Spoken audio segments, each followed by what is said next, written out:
একজন মূর্খ ও জ্ঞানহীন ব্যক্তি সবসময় মনে রাখবেন সমাজে সে একজন অহংকারী ব্যক্তি হিসেবে পরিচিতি পায় এবং সে সমাজের জন্য একটি ক্ষতিকর জন্তুতে পরিণত হয়। সে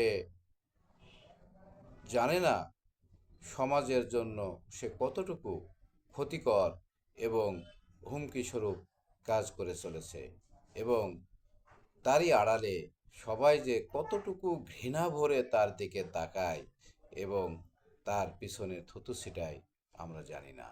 কিন্তু অপরদিকে একজন শিক্ষিত জ্ঞানী ব্যক্তি, তার জীবন হবে অহংকার মুক্ত। সে তার মনের অজান্তেই সমাজের জন্য অনেক অনেক অনেক মঙ্গলময় কাজ করে চলে এবং সে মনে করে তার জ্ঞান খুব সীমিত, তার কোনো অহংকার থাকে না। সে নিজেও জানে না যে সমাজের জন্য সে কত মহান কাজ করে চলেছে, এবং সমাজের প্রতিটা লোক তার সামনে আড়ালে শুধুই প্রশংসা এবং সমাজের কাছ থেকে সে শ্রদ্ধাই পাচ্ছে। অপরদিকে অহংকারী ব্যক্তি ঘৃণিত হচ্ছে। আসলে সে নিজেও জানে না যে সমাজ তাকে কি পরিমাণ ঘৃণা করতেছে। তো আসলে আসুন, আমাদের এই স্বল্প জীবনে যতটুকু পারি, আমি অশিক্ষিত হয়েছি তাতে কি হয়েছে, কিন্তু আমার ব্যবহার দিয়ে যেন প্রমাণ না হয় আমি অশিক্ষিত, আমি অহংকারী।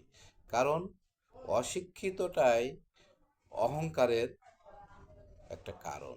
তাই আমরা ইচ্ছা করলেই এই কারণটা গোপন রেখে সমাজের উন্নয়নে কাজ করে চলতে পারি, এবং আমার অশিক্ষিতটা আমি আড়াল করে চলতে পারি, যে অশিক্ষিত কোনো অপরাধ না।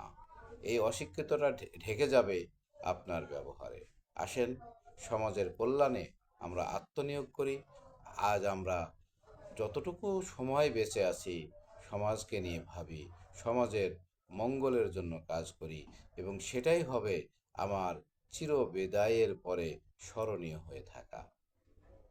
আর যদি আমি সমাজের জন্য, পরিবারের জন্য, দেশের জন্য কোনো ক্ষতিকর কিছু করে যায়, সেটা সারা জীবন মানুষ আমাকে ঘৃণা ভরে স্মরণ করবে।